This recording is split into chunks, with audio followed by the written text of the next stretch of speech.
The burning silence. The distress signal pulsed like a dying heartbeat, fragmented, fading, but unmistakably human.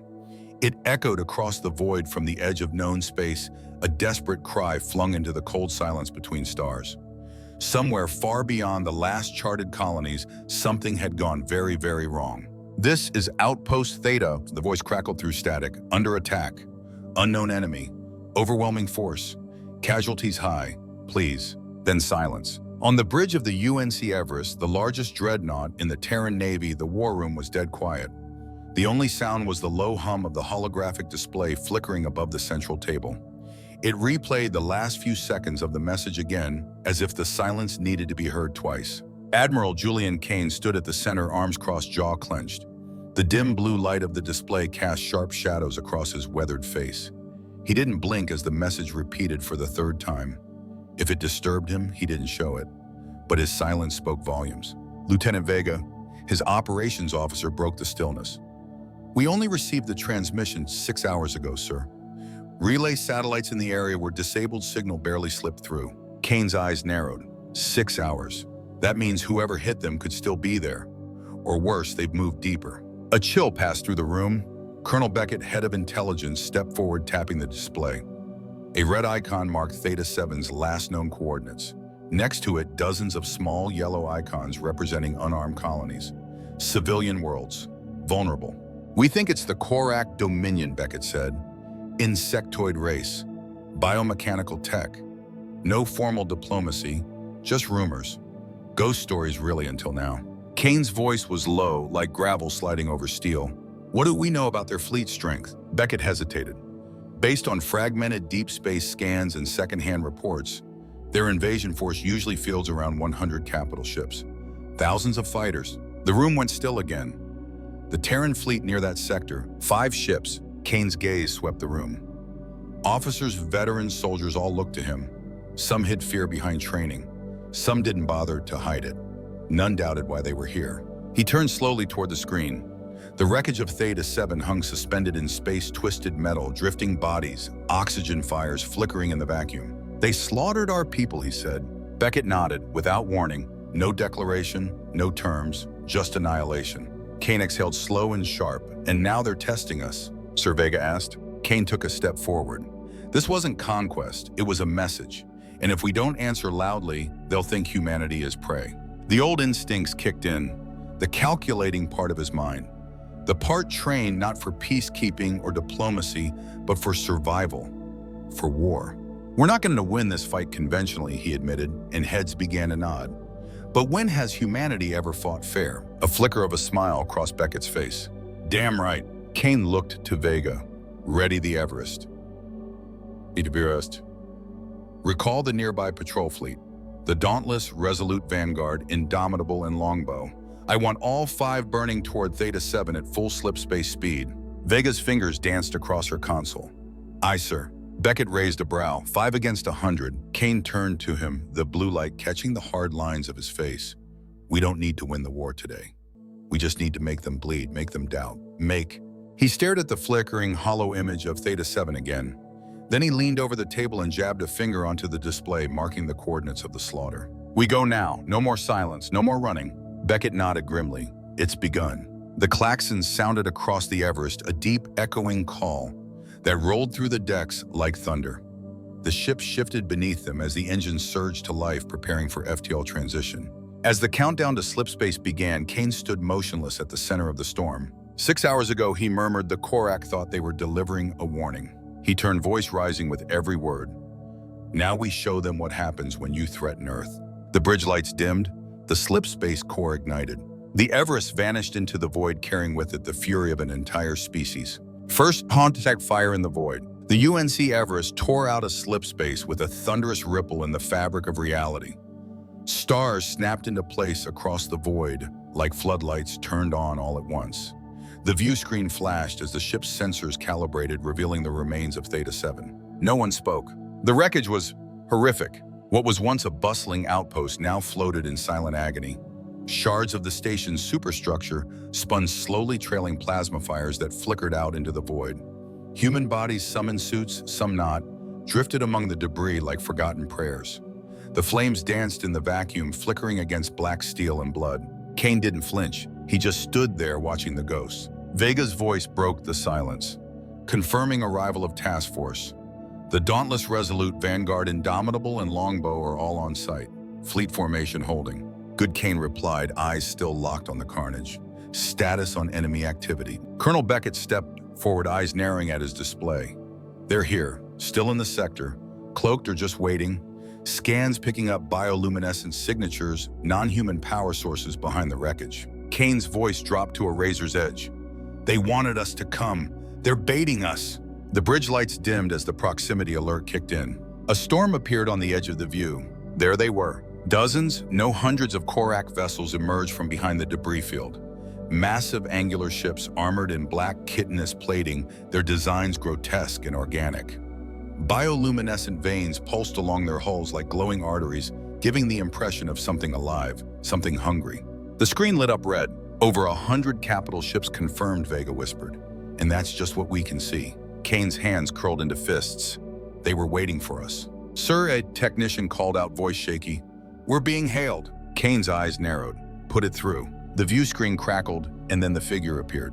It was tall and sectoid, armored in layered obsidian exoskeletal plates that shimmered with a sickly green sheen. Four eyes, glowing, intelligent, utterly alien, stared out from beneath a crown of horns.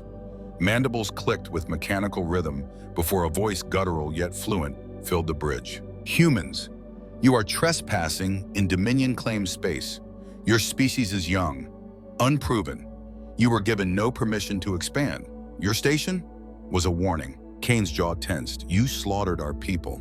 The alien tilted its head ever so slightly, a movement that felt both curious and condescending. They were irrelevant. The bridge went still. Even Vega stopped breathing. Cain exhaled slowly, voice low and full of steel. You've made a mistake. The alien made a sound, half screech, half laughter. No human, you have. The screen cut out. Immediately, the enemy ships began to move. Dozens of Corac vessels surged forward, weapons charging. Cain didn't hesitate. All ships, engage. The void exploded. The Corac fleet opened fire first. Green beams of energy lanced through the black, slicing through space like the wrath of a vengeful god. They lit the wreckage of Theta 7 in a hellish glow as they targeted the Everest. The dreadnought's shields flared white-hot flashes rippling across her hull as she absorbed the brunt of the first wave. Return fire, Cain barked. The Everest's Mac cannon roared, hurling a tungsten slug the size of a city bus across the void. It struck the nearest Corac warship dead center, punching a hole through its hull. The enemy's ship spasmed, its bioluminescent veins flickering wildly before it imploded. Confirmed kill, Beckett muttered. And then the battle was everywhere. The rest of the Terran fleet dove into the fray. The Dauntless, Resolute, Vanguard, Indomitable, and Longbow moved like wolves, their guns blazing as they weaved between enemy capital ships. Multiple hostiles inbound, Vega shouted. They're deploying swarmers. On the screen, hundreds of smaller insectoid fighter craft peeled off from the Corac carriers. They moved like a hive of hornets, erratic, aggressive, unstoppable. Point defenses, light them up, Cain ordered. From the hull of the Everest, flak cannons and laser turrets erupted in coordinated fury.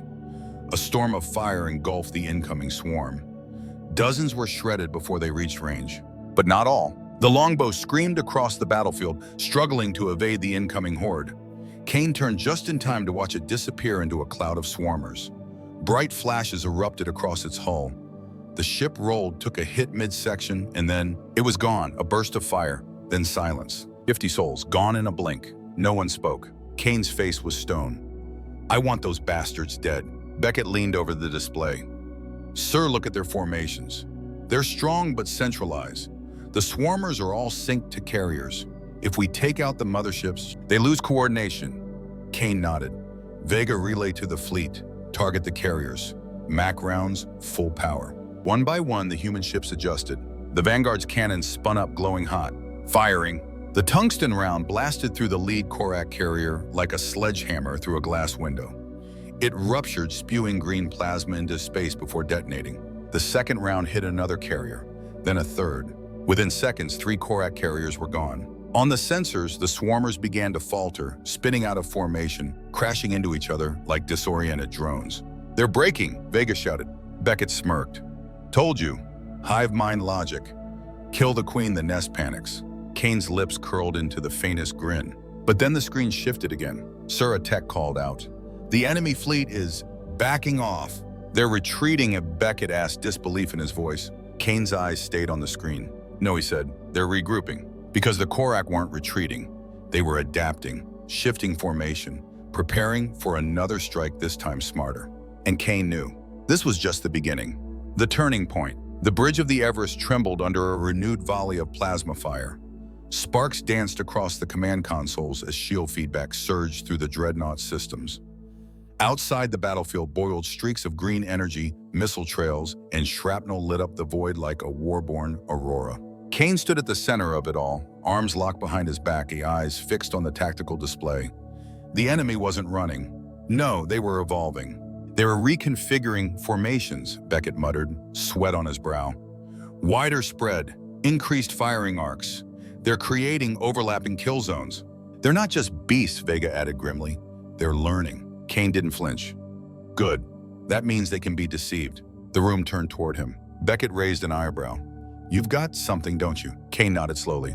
You said earlier they rely on carrier ships to coordinate their swarmers. Correct, Beckett replied. The swarmers aren't autonomous.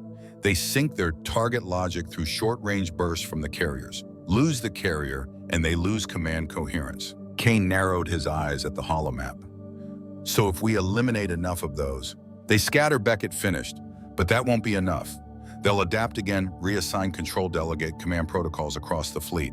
We won't give them the chance, Cain said, because we won't just target the carriers, we'll go for the War Master. Silence fell like a hammer. Beckett blinked. You mean their hive ship? Cain nodded, zooming in on the center of the enemy formation.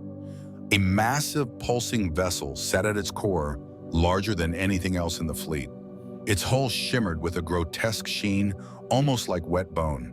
Dozens of energy tentacles extended from its body, linking it to the other ships in its strike group. That ship isn't just leading it, Beckett said quietly. It's controlling the entire battle group. Vega's fingers flew across her console. Scanning. Confirmed. That's the hive ship. Energy readings off the charts. Heat signature indicates the presence of a primary neural command node. That's our War Master. Cain's voice dropped to a growl. Kill it, and we decapitate the entire enemy fleet. Beckett looked uneasy. Getting close enough to land a hit on that thing, it's suicide. Cain smiled just a little. That's what they'll think too. He turned toward the bridge crew. Here's the plan. We fake a retreat, pull the fleet back, make it look sloppy, erratic firing patterns, vent some atmosphere drop decoys. We make them think we're losing, lure the hive ship forward. Vega stared at him, stunned.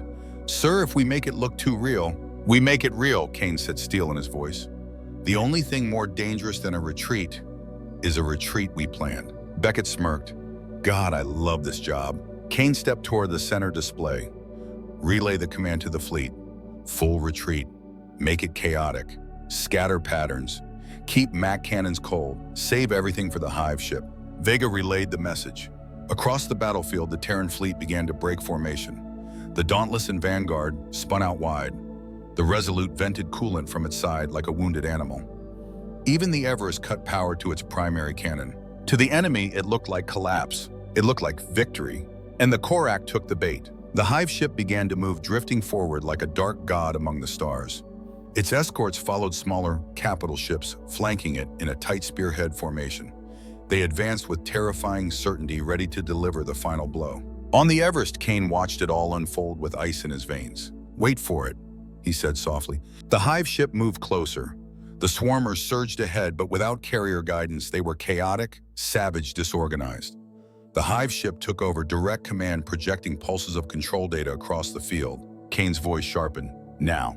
The entire Terran fleet snapped into action. Weapons powered up, engines surged, formations reformed in seconds like the resetting of a bear trap. All ships, Cain shouted, hit that hive ship with everything we've got. The Everest's Mac cannon fired first. A tungsten slug screamed across space and smashed into the hive ship's forward plating. The armor crumpled, bioluminescent veins sparking like a severed artery. The Dauntless launched a barrage of high-yield missiles. The Vanguard followed with railgun fire, punching deep into the exposed underbelly. And still the hive ship pressed forward. Too well armored, Vega hissed. We need a direct hit on the core. Cain made the call without hesitation. Take the Everest under his hull. Point-blank Mac shot into the core conduit. Beckett's eyes widened. "You're talking about a suicide run." "I'm talking about winning," Cain said. "And if I have to shove this ship down its throat to do it, so be it." Vega gritted her teeth, setting course, adjusting for zero-angle drop. The Everest's engines screamed to life, diving beneath the hive ship's massive, jagged body. Corac plasma beams raked its side, but the dreadnought surged forward undeterred. "We're in position," Vega shouted, lining up the shot. Cain didn't blink. Fire. The Mac cannon roared again, this time at point-blank range. The round slammed into the hive ship's power conduit directly beneath its central command node. The alien vessel convulsed as if struck by lightning. Its glowing veins pulsed violently, then turned dark. A second later, the ship exploded. The shock wave rippled out, throwing chunks of alien wreckage across the field. Smaller Corac ships were caught in the blast, spinning helplessly. The swarmers went inert, drifting aimlessly. On the bridge of the Everest, the crew stood stunned. Cain rose slowly, brushing blood from his forehead. Vega exhaled. "Hive ship is gone." Beckett slumped into a chair, laughing in disbelief. "We actually did it." Cain turned to his crew, eyes blazing. "They thought we'd run. They thought we'd die quietly." He stepped forward, voice rising. "They thought wrong. The death of a war master." The hive ship's explosion lit the void like a second sun. The blast wave rolled outward in a fury of molten debris, shattered plating and boiling gas, sending shock tremors through the wreckage of Theta 7. On the bridge of the Everest, every console flared red for a heartbeat as the ship's shock absorbers groaned against the force of the detonation. Then, silence. Total breathless silence. Cain stood motionless, his hand still outstretched from giving the order to fire. The bridge crew stared at the view screen, watching in disbelief as the Corac War Master's command vessel, the grotesque heart of their fleet, broke apart in a series of secondary detonations, pieces of it spiraling through the void like the shattered bones of a god. Sir Vega said softly, still catching her breath, "It's gone. Confirmed kill." A moment passed, then two.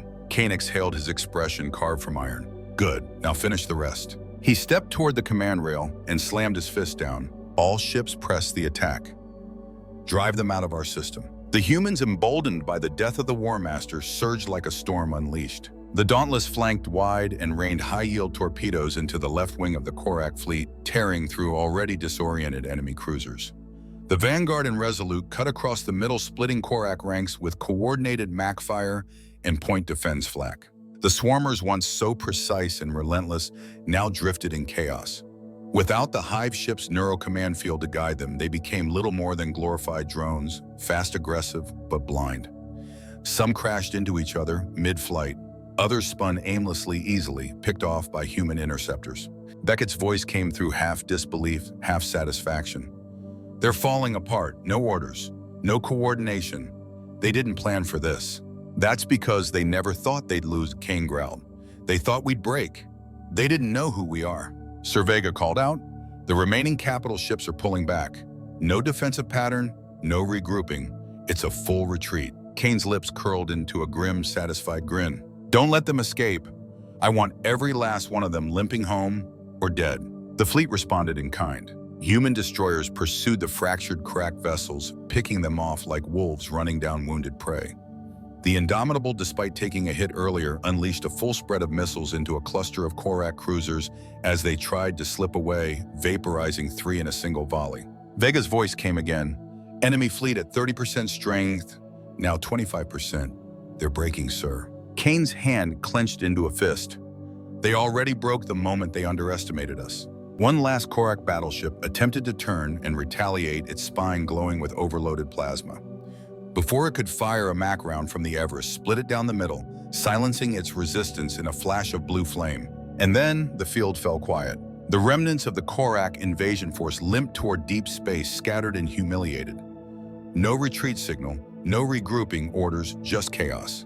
The human fleet pulled back to defensive formation, breathless, scarred, but victorious. Cain stared at the wreckage on the screen. His expression wasn't one of joy, it was grim recognition. This wasn't the end. This was the beginning. "Status report," he said. Vega checked her display's, voice steady but subdued. "The longbow is gone. The Indomitable is crippled. Minor damage to the Dauntless and Vanguard. Casualty numbers still climbing. Thousands, sir." Cain didn't move. His jaw flexed once. They knew what they were walking into, he said, and they still followed me. Beckett stepped beside him. That's why they won, sir. The Admiral looked back to the display outpost Theta-7 still hung in ruins, but now surrounded by hope, not despair. The first interstellar battle in humanity's history had ended, and somehow they had come out alive. Not just alive, stronger. Beckett folded his arms. That War Master, he was their backbone, their confidence. We cracked it. We shook their myth. Cain turned slowly, his gaze sweeping over the battered but defiant crew. They came to scare us, he said, to remind us of our place. He looked to Vega. Tell me, did they expect us to kill their hive ship and with a point-blank Mac shot through its goddamn ribcage? She smirked faintly. Doubt it, sir. Cain's voice dropped low, almost amused. Then they're learning something new today. A new transmission began to flicker across the long-range bands, encrypted but clear.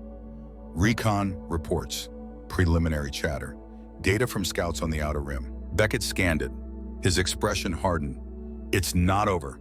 New Corac fleets are mobilizing. Larger ones. The Empire's gonna take this personally. Cain nodded. I'd be disappointed if they didn't. What's the next move? Vega asked. Cain turned to the holotable and zoomed out past Theta-7, past the fringes of human space, deep into Dominion-controlled sectors. They think they can keep coming over and over, smash through our lines, burn our worlds, break our spirit. His voice turned colder than vacuum. We don't give them that chance. Beckett raised a brow. You're suggesting we go on the offensive. Cain's eyes glinted like twin knives drawn in the dark. I'm saying we take the fight to them. Silence followed. Then slowly Vega nodded. Sir, that's bold. It's necessary, Cain said. We bleed them now while they're confused. Hit their supply lines, burn their staging grounds. Before they rally, before they reorganize, before they send something worse. Beckett grinned, like guerrilla war, but with dreadnoughts. Cain looked back at the view of Theta-7's wreckage one last time. They started this, he said, but we decide how it ends. He turned toward the bridge crew. Ready the fleet.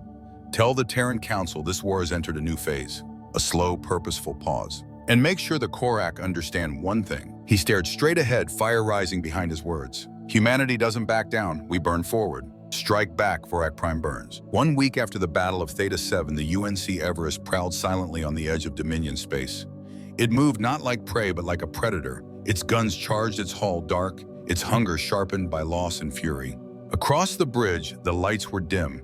Cain stood motionless at the center of the war room, staring at the holographic projection of their next target, Corac Prime, a critical supply hub of the Corac Dominion. Orbital shipyards, fuel refineries, logistics centers. It was the spine of their Eastern Armada, and it was about to burn. Status, Cain asked quietly. Lieutenant Vega's fingers danced across her console. 15 ships in strike formation. Dauntless Vanguard, resolute, indomitable, and the rest of the assault fleet are in position. Weapons primed, no sign of a hive ship or War Master-class command presence. Beckett stepped forward, arms crossed, eyes narrowed at the enemy positions. Looks like they're not expecting anyone to come this deep. The arrogance is showing. Let's take advantage, Cain said. Fast strike, surgical precision. We hit their fuel and manufacturing centers first. No supplies, no war machine.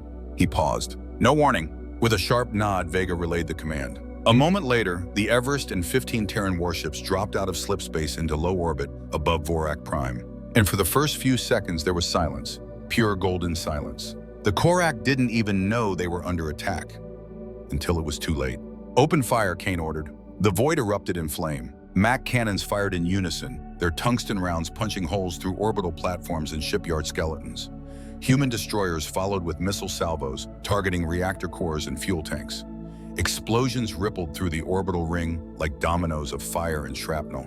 Corac Prime lit up like a dying star. Cain watched calmly as one of the shipyards buckled its structure, collapsing in on itself before a blast ripped it apart.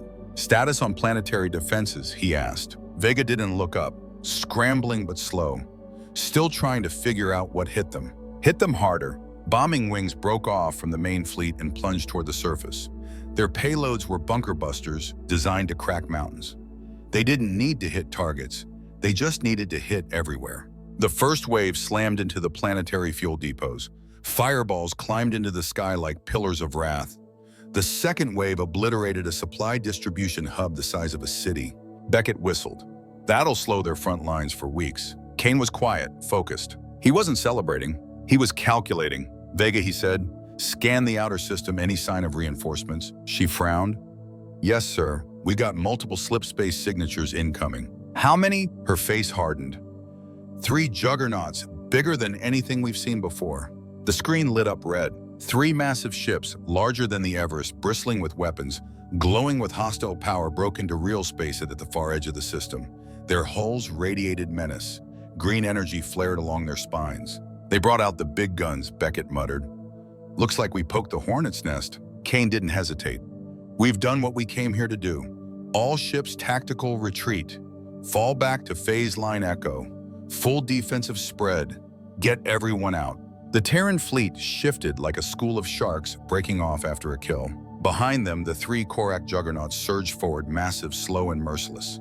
Plasma beams carved through space, vaporizing what little wreckage remained from their burning facilities. One human destroyer, the Valiant, caught a glancing blow mid-turn. Its reactor overloaded. The ship spun out of formation and exploded in a blinding flash. Cain's jaw clenched, but he didn't flinch. "Keep moving. No one dies for a clean exit." The Everest's engines roared. The fleet danced through the chaos, dodging asteroids, slipping past debris fields, firing rearward volleys to slow pursuit. "Slip space, window opening," Vega called out. "Coordinates locked." Cain gave a sharp nod. "All ships jump now." One by one, the Terran fleet vanished, leaving behind only smoke, wreckage, and a planet still burning in low orbit. Hours later, back in the Everest's war room, Cain stood watching a slow playback of the attack. Vorak Prime was bleeding. 3 shipyards destroyed, 7 fuel depots annihilated. Thousands of enemy craft either ruined or grounded. The entire system destabilized. Beckett stood beside him, arms folded. "We left a scar today, a big one." Cain nodded, but his expression remained carved in granite. "They'll hit back," he said. "They already are," Vega added, entering with a data pad. New movement across Corac-controlled space. Multiple fleets consolidating. It's no longer retribution, it's extermination. Beckett let out a breath.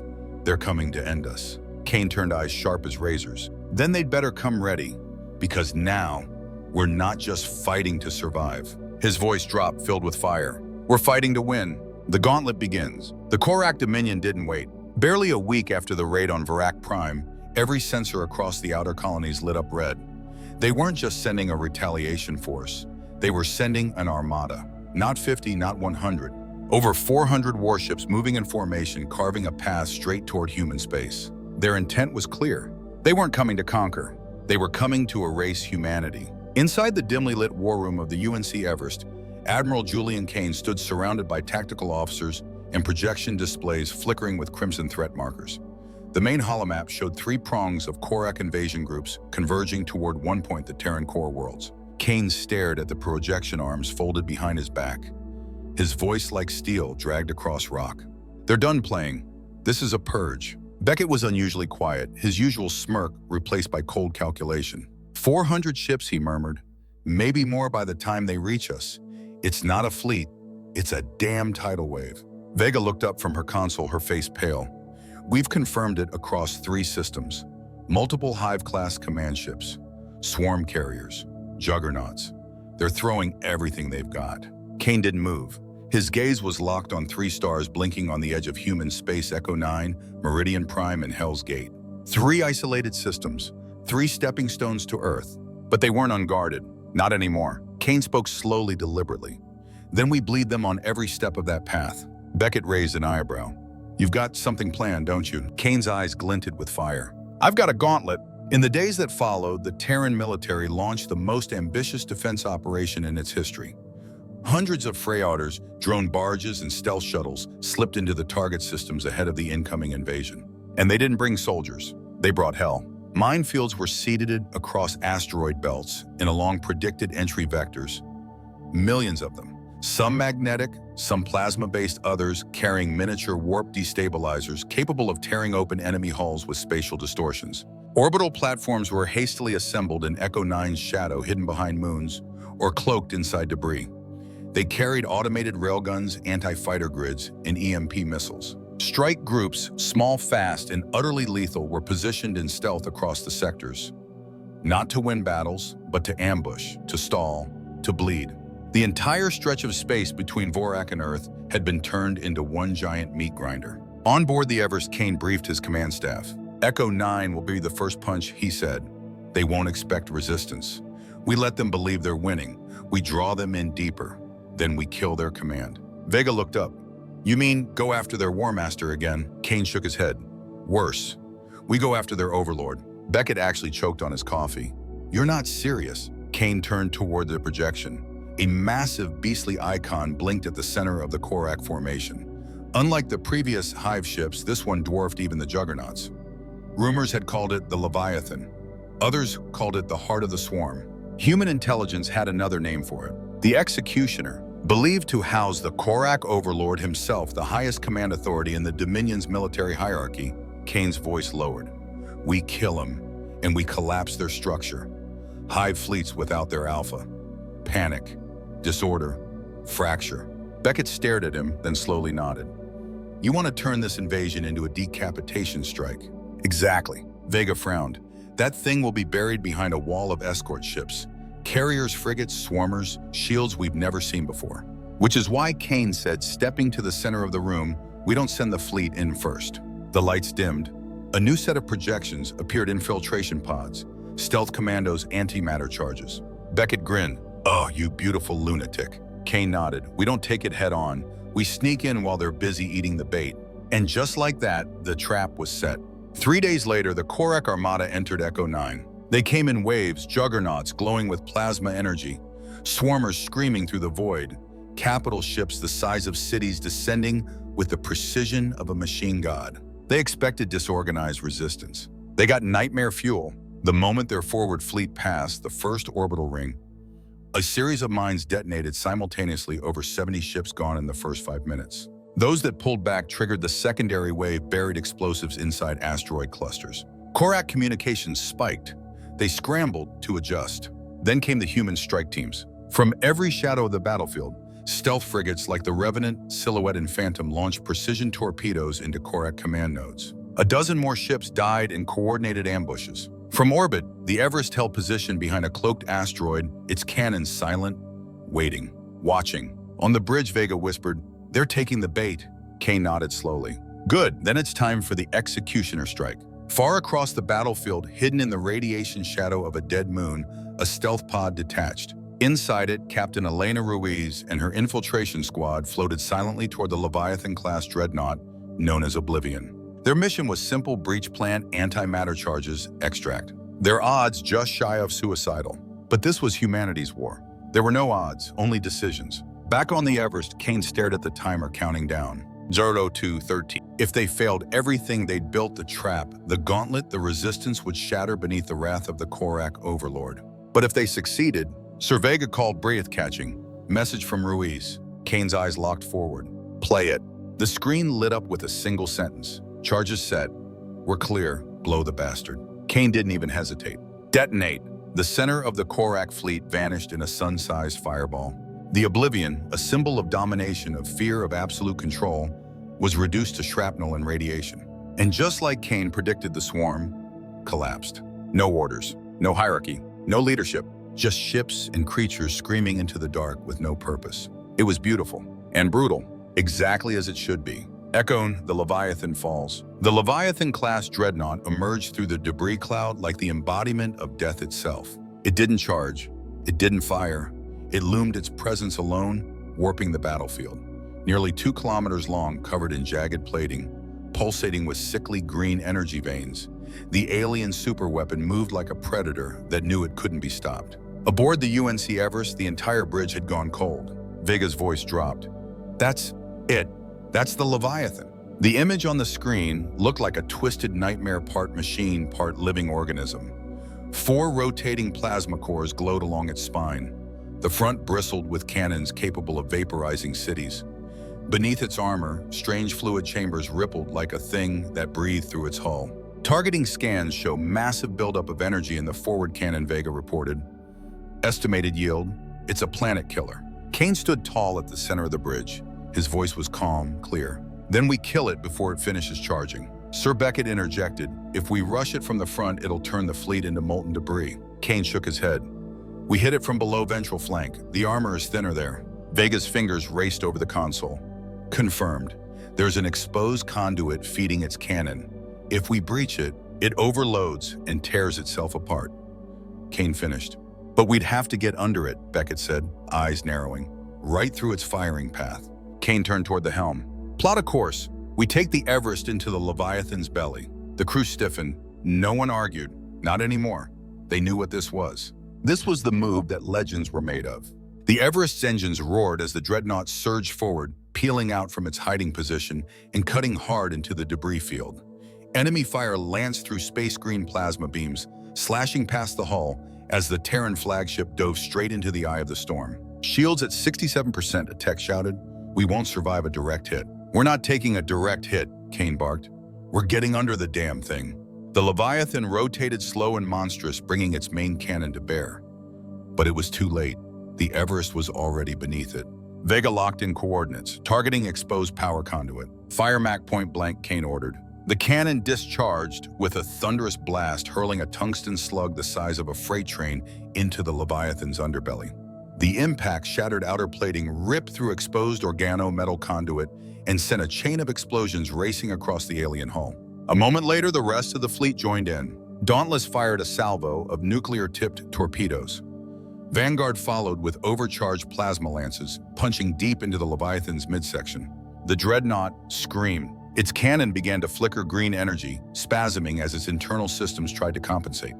But the damage was done. Vega's voice rose. It's destabilizing. Pull us out, Cain barked. The Everest surged away just as the Leviathan began to convulse its own power, tearing it apart from within. Its plasma core overloaded, building into a catastrophic feedback loop. And then it happened. The Leviathan exploded. The shockwave turned the battlefield into a rolling inferno.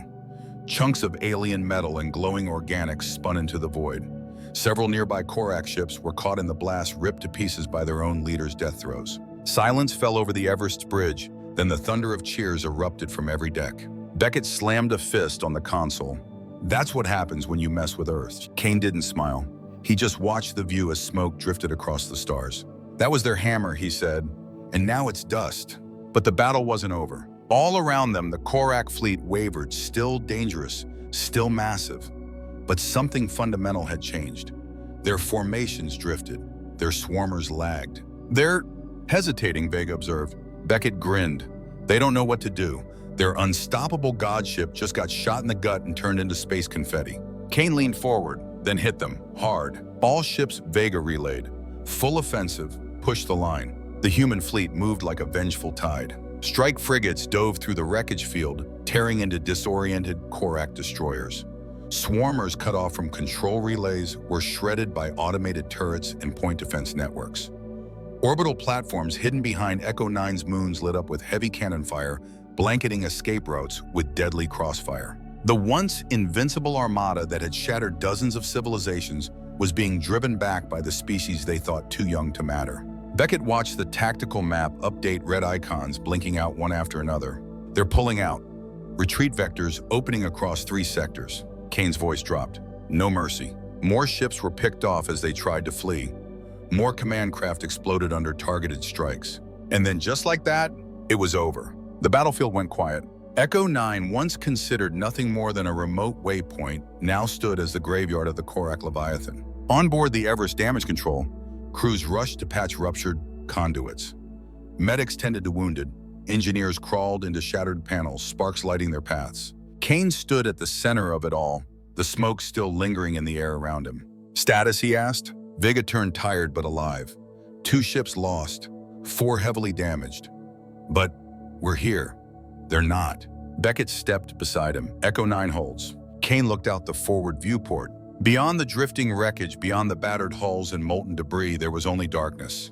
And in that darkness, victory. He didn't speak it aloud, but every crew member on that bridge knew what he was thinking. The Dominion had thrown their worst at humanity, and humanity had stood. And now it was our turn. The Battle of Hell's Gate. They called it the Reclamation Armada. Over 600 Corac warships fresh from the outer provinces, summoned by the fury of a broken overlord caste, surged toward the last line of human defense. Their mission was simple: erase the species that had dared to resist, annihilate their systems, their fleets, their memory. They aimed for Hell's Gate, the final star system before Earth's core colonies. If it fell, so did humanity. But what they didn't know was that Hell's Gate wasn't a gate. It was a trap, Admiral Julian Cain stood inside the darkened war room of the Everest, eyes locked on the massive holomap as wave after wave of red enemy indicators blinked into the system. His voice was low and cold. "They're all in." "Yeah," Beckett muttered beside him, arms crossed, like fish in a barrel.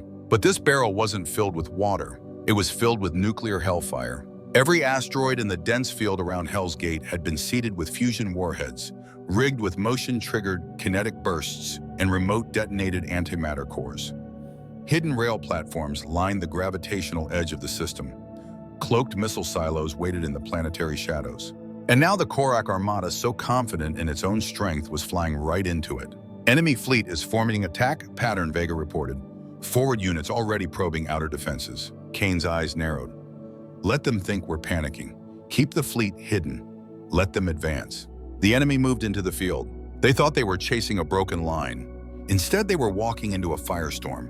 "Detonate Ring 1. Cain's order cut through the tension like a razor. The first line of asteroids mined with thermonuclear cores erupted in a synchronized chain reaction.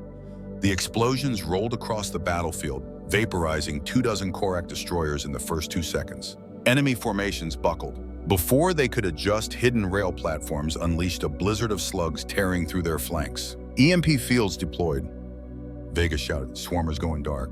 The second wave of mines detonated, sending gravitational shockwaves through the fleet. Ships slammed into one another, blind and spinning as panic spread through Corac command channels. Cain gave the next command. "Broadcast it." Vega tapped a key, and across open channels, a message played in dozens of languages. "To every species under Corac rule, they are not gods.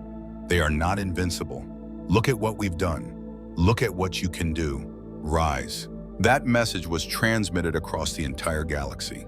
While Corac dreadnoughts burned while their mighty armada was being turned into drifting carcasses, millions of enslaved worlds heard the call. And for the first time in centuries, they believed freedom was possible. Sir Vega called out, "They're sending the new flagship forward. Massive energy signature. Bigger than even the Leviathan." Cain turned, "The Oblivion 2. It's heading straight for us." "Perfect." In the asteroid belt, Captain Elena Ruiz and her infiltration team moved through vacuum and stealth suits, riding debris shadows toward the Oblivion-class warship. They'd done this once before, but this time they were carrying something stronger. They breached the hull through a ventral exhaust tunnel. They dodged sentries. They bypassed neural nodes. And they reached the core. "Charges planted," came Ruiz's whisper over encrypted comms. "We're clear." Cain didn't blink. "Detonate." The Oblivion erupted in a sunburst of antimatter and plasma, the light so intense it temporarily blinded every sensor in the system. The shockwave fractured the entire command structure of the Corac fleet. Ships stopped moving. Swarmers drifted. No one gave orders, because no one was left to command. And Cain seized the moment. "Full advance," he ordered. "No survivors." The Everest surged forward, leading a wave of Terran firepower. Rail cannons, torpedoes, plasma lances, Max slugs, every weapon humanity had was hurled into the chaos. One by one, Corac ships were torn apart, shattered, burned, or forced into retreat. By the time the last dreadnought blinked out into slipspace, over 80% of the Reclamation Armada was gone. The rest fled. On the bridge, silence settled. Then a single line from Beckett, "Well, I think we just broke an empire." Cain didn't respond at first. He just stared at the void where the Corac fleet had been. Then he nodded slowly. "Yeah," he said, "but we didn't just win a war." He turned to Vega. "Send one last transmission. To all free species. The Corac are broken. They will retreat, but don't wait for them to rebuild. Don't ask for mercy. Strike now, be free." And across the galaxy, uprisings began. Slave races overthrew Corac garrisons. Lost civilizations reignited their navies. Old enemies turned allies overnight. And Earth became more than just a backwater world. It became a symbol, a species that stood when no one else dared. A name whispered in reverence or fear. Human. Back on the Everest, Cain stood alone in the war room, watching a tactical map now flickering with blue. Echo 9, safe. Hell's Gate, safe. The core worlds, secure. But more than that, the stars had changed, and he had lit the match.